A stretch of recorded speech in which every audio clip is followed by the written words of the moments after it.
Power star Pawan Singh के power अतना बानू भाई कि हम कैसे बखान करी करेंगे। समझ है कि पवन सिंह हर एक दिन हर एक घड़ी चर्चा में रहता हूँ। कि पवन सिंह के पीछे दिन मूवी आई सूर्यवंशम, वो मूवी भाई तहालका में जाकर रखले बा, सिनेमा घर में अभी तक लागल बा मूवी, आदमी जाता ना देखे खातिर करके। पावर है पवन सिंह के। आई पवन सिंह के फिल्म में वो गाना रहे जो उनकी अब जब आता ट्रेंड करता है इंस्टाग्राम को चाहे यूट्यूब को, गार्दा मचा कर रखले बा। जो गाना का नाम है ओढ़नी पकड़नी, पावर पवन सिंह के गाना के माध्यम से सुने के बाटे। कहीं स्वर एक पवन सिंह बहुत बेहतरीन लागत है। इनका साथ में बड़ी फीमेल वर्जन में प्रियंका सिंह, पावर स्टार पवन सिंह प्रियंका सिंह की आवाज भी एक पीस लागत है कि हाँ पवन सिंह किसी के साथ गा रहे हैं डूट में, उनका भी मतलब जोड़ी दमदार है, मतलब भारी पड़ सकती है वो भी किसी पे।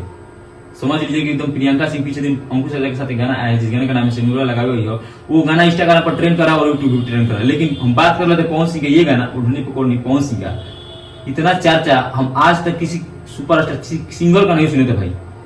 बॉलीवुड से लेकर भोजपुरी से लेकर साउथ से लेकर पवन सिंह का चर्चा सर चढ़ के बोल रहे हैं। क्योंकि बॉलीवुड वाले पहले भोजपुरी को मतलब अलग नजरिए से देख रहे थे, लेकिन आज के डेट में पवन सिंह की वजह से पवन सिंह का सारा गाना गा रहे हैं बॉलीवुड वाले, ये भाई हकीकत है।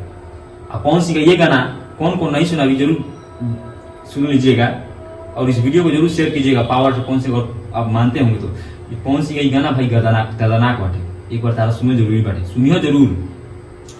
जेकरा में फिट रोल कैले बड़ी आस्था सिंह, मूवी में तो आस्था सिंह के एक्टिंग और एक्सप्रेशन देख के लोग बहुत ज्यादा खुश बाटे।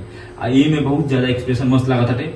आस्था सिंह गजब के एक्टिंग करता रही। फिल्म में भाई चांद चांद लगा दे बड़ी, तो अभी लोग तारीफ करता है। ऐसे ही तारीफ करी, गाना बहुत खतरनाक बाटे। एक बता जरूर गाना सुनने के चाहिए, लाजवाब। एक बोला जाला पवन सिंह के पावर सर चढ़ के बोला था हर एक जगह।